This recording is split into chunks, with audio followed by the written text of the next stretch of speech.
Hello and welcome. I'm Amritanshu Rai and you're watching Law of the Land on Rajya Sabha TV. Today we bring to you the recently passed Merchant Shipping Amendment Law. To discuss the issue, I have with me Mr. P.G. Anthony Joseph, President, Forward Seamen's Union of India, and Mr. Kailash Vasudev, Senior Advocate, Supreme Court. Now for the headlines. The new merchant shipping law makes an environment-friendly anti-fouling system mandatory. Certificate of compliance is mandatory.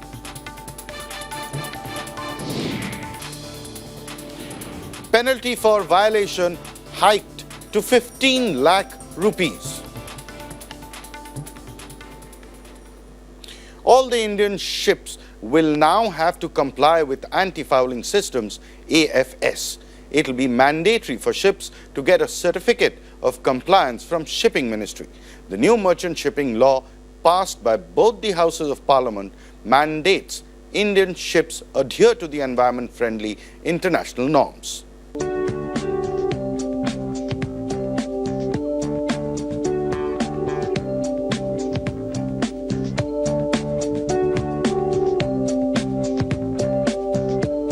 New provisions to the merchant shipping law make it obligatory for Indian ships to comply with the International Convention for the Control of Harmful Anti-Fouling Systems on Ships. The convention is aimed at protecting the marine environment and human health from adverse effects of anti-fouling paints used to coat ships' surfaces.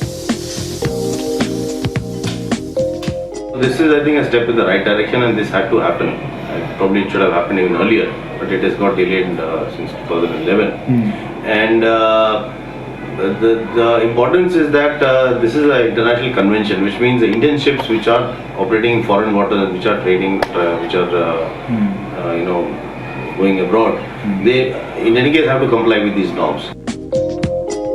The law makes it mandatory for Indian vessels to comply with anti-fouling systems, AFS. Provides for the ships to obtain a certificate of compliance. All Indian flag vessels engaged in international voyages carrying 400 gross tonnages and above will have to carry an international anti-fouling system certificate issued by the government. This certificate will be issued after due verification. This certificate will enable ships to engage in international shipping activities without having to approach government of other countries who have ratified the convention for such certificates. India will also be able to ensure that all foreign flag vessels entering its jurisdiction are duly certified. It is, according to me, in tune with the environmental laws, anti-pollution laws, and will bring as some kind of a sanctity to the marine life. The provisions of the bill apply to all seafarers and ships engaged in international commercial activities, except ships engaged in fishing activities, traditionally built ships like dhows and junks and warships.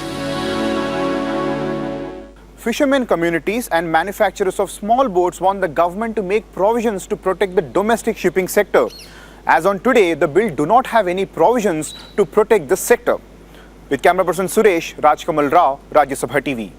Merchant shipping law will now comply with the International Convention for the Control of Harmful Anti-Fouling Systems on Ships. The convention is aimed at protecting the marine environment and human health from adverse effects of anti-fouling paints used to coat ships' surfaces. Sir, the impact, first of all, to you, sir, the impact of this law. How do you see this impacting the seamen? Especially the human angle, if you take, the seamen are directly engaged in painting of the ship and maintenance of all sorts of things. So all this is going to impact a lot on their health. Mainly anti-fouling agents, which will be used by the which will become compulsory now. Previously, it was moderately it was being used, and now it has become it is necessary to be compliant for all the ships to be compliant, and all those who are not using, they will also be using it. Now the application of this paint, which is actually poisonous, will affect the human factor and also the seafarers' health, mainly because all this paint actually previously when I was working in ships, previously when this particular paint the agents were not used, there used to be a lot of barnacles we see when we go to the Undersea surface, yeah. dry dock.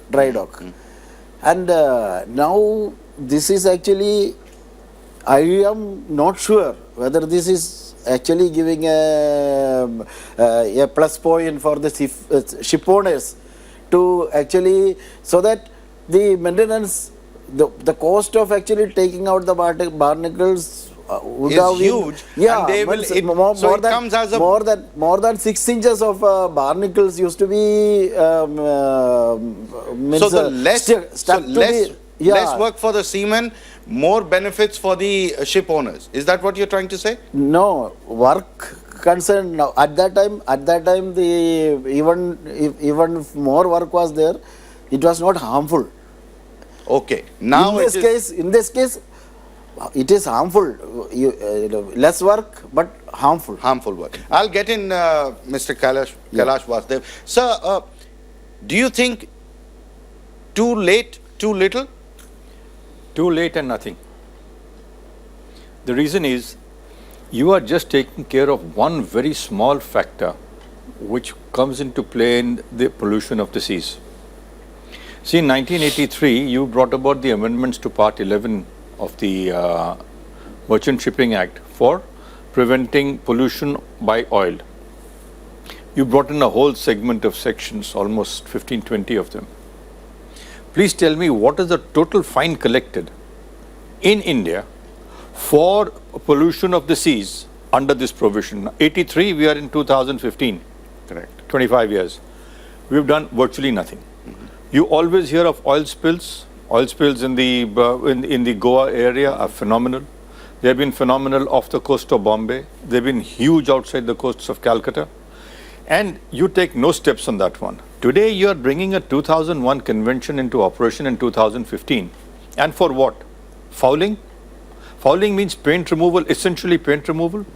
Now, old vessels, when they did their technology, barnacle collection was minimal because the keel and the hull of the vessel was designed such. And the scraping was a very simple procedure. Today with new paints, new chemicals, whom are you promoting? Chemical companies. You are not promoting the vessel owners or anybody of that sort. For them it is paradise. They make money internationally, they make money in the Indian shores, and this is another interesting aspect. The Act provides that where there is a treaty, you have to follow it. Agreed. Now it also provides, and I'll read that out to you, which was a bit troublesome to me. Just see how it is. It says that where at the request of a government, 350-60, but the request of a government of a country to which the convention applies, an international anti-fouling certificate is to be issued in accordance with the conventions to which the convention, it is satisfied that such certificate can properly be issued, and where a certificate is issued, it will contain a statement that when so issued. So at the request of the government, you are giving a vessel a certificate. So the vessel is of no consequence. It is what you're going to gain commercially. You're going to have these vessels plying in China. Correct. You're going to be having them plying in Sudan. Off the coast of Sudan and Somalia. What are you going to do over there? So you will be held up there at that government's cost, which is promoting an action which is not in the inclusive interest of our country. I'll get in the next point, which is the waste disposal of the ships. Yeah. That is another aspect which has not been addressed at all. So the waste disposal, how does it happen now? And what happens to the waste that is generated on board the ship while the ship is sailing? I was in Navy. In 1968 I joined Navy. And in those days when I was sailing, even in Indian Navy, there used to be a waste chute, which used to be tied alongside the guardrail, so that whatever waste is there, just dump it goes to the sea. Oh, so In the those waste days. used to go directly to the sea? Directly to the sea. And that is still the system? No, I don't know, because in Indian Navy, I left Indian Navy in 1984. So after What about that, the commercial side? Is commercial that side, nowadays there is awareness, and in the Shipping Corporation of India ships which was sailing after the Indian Naval Service, which they were not actually doing such things recently. I'll get in. Sir, So I'll just answer that question. Nowadays, it is mandatory for all passenger vessels to provide for waste disposal and sewage disposal within the vessel. The water is drawn by the reverse osmosis system. Now, this is an area which is causing some bit of concern, because there was a suggestion at one point of time that in the Arctic and Antarctic areas, which has now become a very common area for people to visit, you must have environmental regulations for the disposal of waste from a vessel. Waste in a vessel with 5,000 people is like a small town. correct. By European standards, it's an MP's constituency. Right. You are going to use that waste within the ship for betterment. That's Is there any word of that, mention of Nothing, that? not a word. Any touch? Not a whisper. In this act, not a whisper. It is only paints and the anti-fouling. They are just on the anti-fouling paints in the system, and they have not gone beyond that. They are not on the broad parameter of environment protection. We head into a short break. When we come back, we will have more discussion on the penalty for non-adherence.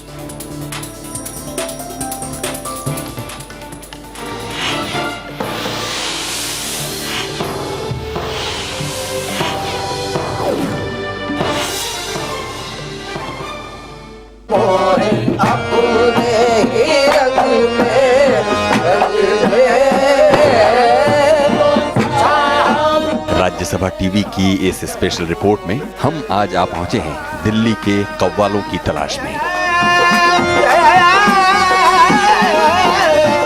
Delhi के Haider Hasan Nizami and brothers की इस party के बीच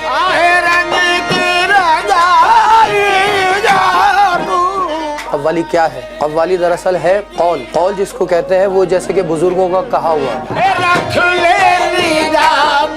सूफी कव्वाली औलिया इकराम बुजुर्गान दीन की रूहानी ग़िज़ा है। देखिए हमारी खास पेशकश रंग महफिल नियाज़ी निजामी ब्रदर्स, सिर्फ राज्यसभा टीवी पर। Hello and a very warm welcome to Breakfast News. Every development worldwide impacts India. What happened overnight matters. Wake up to a complete roundup of world news. Keen analysis to kickstart your day. Watch Breakfast News weekdays at 8 a.m.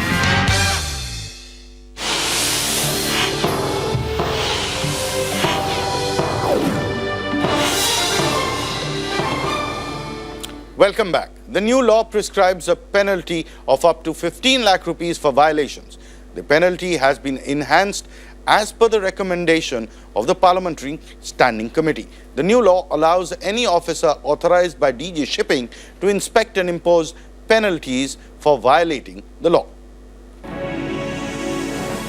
If a ship is in Indian waters and violates the provision of the law, the Director General of Shipping, DGS, may detain such a ship until the causes of such violations are removed and penalty imposed is paid. The government may also undertake investigation on the basis of information provided by any country to which the convention applies. The law allows any person authorized by the Director General of Shipping, DGS, to inspect a ship. The DGS will check for compliance with the law, verifying the applicable anti-fouling system AFS certificate take brief sampling of a ship's anti-fouling system and verify any record required to be maintained. Officer can levy fine up to 15 lakh rupees for non-adherence to standards and requirements, up to 3 lakh rupees for proceeding or attempting to proceed to sea without the prescribed certificate, and up to 1 lakh rupees for non-adherence with rules regarding control of waste materials, failure to maintain records, and failure to allow inspection by DGS. Fines are always like a deterrence. Now, if the deterrent is not that kind of a deterrent in its real sense, then the compliance of law will be a real difficulty. So therefore, according to me, the penalty should have been little more high so that it is actually a deterrent in the real sense. More than the fine, I think what is important is that today, in an extremely competitive world, shipping companies are very wary of their reputation. Any infringement will certainly be will affect the business of the company adversely. So there is no company which will, it's not the amount which is important, it is, like you said, the naming and shaming, which is far more significant for a shipping company in business. The Standing Committee on Transport, Tourism and Culture that examined the bill wanted the government to include non-commercial ships, and it has asked the governments to make provisions to collect and dispose hazardous waste from vessels. Committee had asked government to make changes in the bill to enable approval of paints used in ships. Committee had also asked the government to make provisions to encourage domestic shipping. Experts in the shipping sector believe that the fines and the penalties mentioned in the bill may not have an impact on a cash-rich industry and a cash-rich sector like shipping sector. They want the government to increase the amount of fine that is mentioned in the bill. With camera person Suresh, Rajkamal Rao, Rajya Sabha TV. The Merchant Shipping Amendment Bill 2013 was introduced in Rajya Sabha by the UPA government in March 2013. It was referred to the Standing Committee on Transport, Tourism and Culture. The committee tabled its report in Parliament on June 26, 2013. Now, sir, the question to you is, so many things to be done by DG Shipping. Do you really think they have the wherewithal or the will to actually go ahead and implement the law? On the will, 2001 convention coming up in 2015. So that answers the will aspect. Correct. Second, what penalties are we imposing? You have the power to detain the vessel to the satisfaction of the authorities saying that, look, the error or the violation has been taken care of. What are you taking care of? That the paint material is correct? Or a certificate that, look, the certificate given is good and therefore the vessel can go on the payment of a fine. Based on the surveyor's report. And surveyor can be outsourced. I'm coming to the surveyor. The surveyor is not necessarily a person who belongs to the ministry. He is a person from outside. In the insurance field, if you look at the surveyor's reports, they are purchasable. They can be obtained. And there are cases innumerable where different surveyors have given different reports on the same subject matter. For example, there was a fire. So surveyor 1, surveyor 2, surveyor 3. Now the shipping company will say your first surveyor is wrong, so you appoint my surveyor to give a contrary report. It doesn't prevent that. Right. So you will go into a dispute on what our surveyors are saying vis-a-vis those who may be appointed by the companies. Please understand, shipping, we contribute 10% of the international shipping, maybe less. The house in Abu Dhabi carry more cargo than we do over here. So what are you trying to regulate? Indian ships on surveys, for us, we can understand. What about foreign ships which come here? Look at these 80,000, 90,000 ton vessels, the 150,000 ton crude vessels which come into Visakhapatnam and the like. So what I want you to address is, do you think that by just doing up a law like this, it will really work out on the cutting edge? Will it, and is there a wherewithal for the DG Shipping to actually go ahead and implement and be strict? Cutting edge comes what they're doing in the countries like Sweden, Finland, Norway, Denmark. Those countries are doing the cutting edge. A violation of the shipping systems. For example, in Australia, I'll give you a very classic case. When you are a vessel going into Australia, they check your holds for the kind of fish you are carrying. If it carries fish, which is banned by the Australian law, or you cannot fish it, you are in very serious trouble. Because you've caught the size of a fish which is not permissible, you are liable to pay a penalty. That is the extent to which the Australian customs have and immigration I'll laws get the practical side in. Sir, what has been your experience of DG shipping? You say that the coastline of India is really huge. It goes on, I mean, a huge area, and there is, the headquarters is based in Mumbai. So how does that make your life difficult as far as compliance is concerned?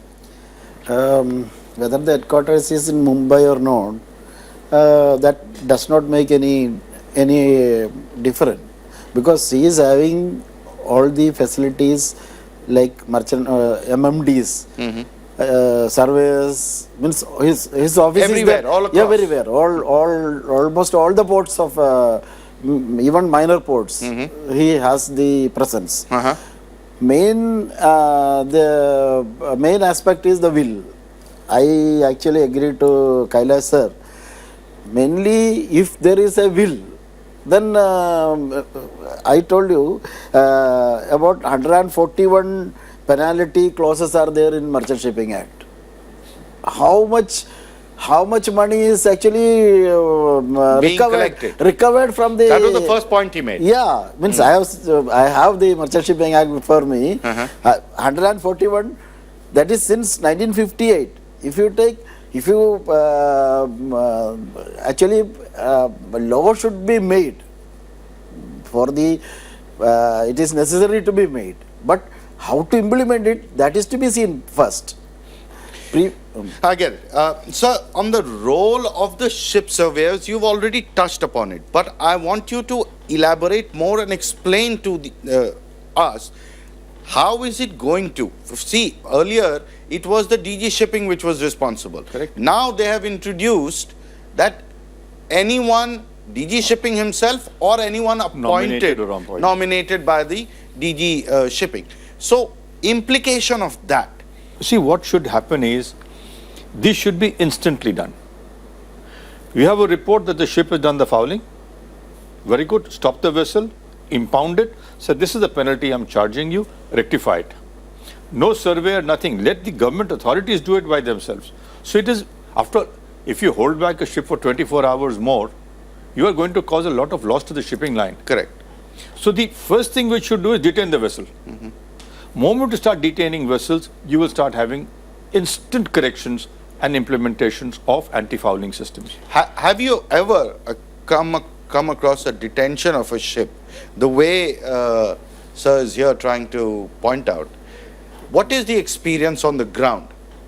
We hear about detention of Indian ships elsewhere, but not really the ships being detained in India, it is a I have not come across on many cases, only one or two cases. Now take the case of one of our Indian ships which has gone to Kavaratti and got grounded there. There was a lot hue and cry about the marine environment and other aspects. Just clarify.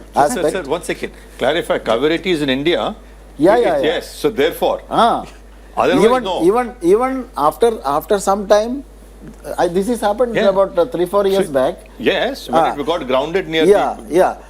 After some weeks, the controversy has died out, and now the ship is still there. One last word on keeping the non-commercial vehicles Vessels. out of the non-commercial ships out of the entire law. Non-commercial, actually, I don't want to actually get into controversy saying because that's your support base. Because it is a war ship. The war requirement and the commercial requirement may be different, but in any case, they are also human beings. All these things. I was also sir, I was also a sailor. If the law is to deter environmental violations, then why allow certain things to happen? Why not? The reason is this. The reason is very simple. Vessels used for war are vessels used to defend the country. You've got to classify them separately. So they have expanded the definition to include much more than just vessels of war. Simple, from men of war, you've gone to wider areas. Yes. When you go into wider areas, you do invite a certain amount of flak. Now here, implementation becomes necessary. You cannot keep men of war and the merchant lines on the same directions. You cannot. That's a scientific classification and a necessary classification. You are not hit by the Article 14 clause here. Moving on, my colleague Raj Kamal Rao spoke to Mr. P.R. Govil, advisor, Shipyards Association of India and former Secretary, Ministry of Shipping. In 90s, the share of Indian bottoms was about 20-25%, which has come down to about 7% now. So the cargo carried by Indian ships for import export has come down to 7%, which is very low.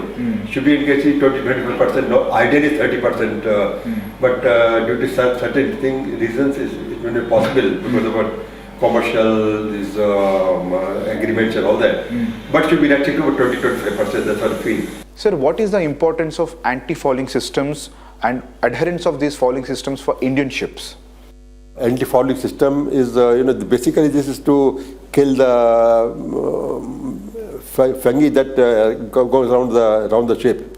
So anti-fouling system is necessary, but they should be because it contains certain type of poison. We want this for this interest requirement must be met by Indian shipyards as well. Is there any mechanism to inspect and check that foreign vessels coming into Indian land, this law applies to only ships that are manufactured and built by Indians? No, they also have to follow the law because we have this cabotage law where the foreign ships are not allowed to operate along the Indian coast. So only Indian ships can operate along the coast. So they also have to follow these anti-fouling norms.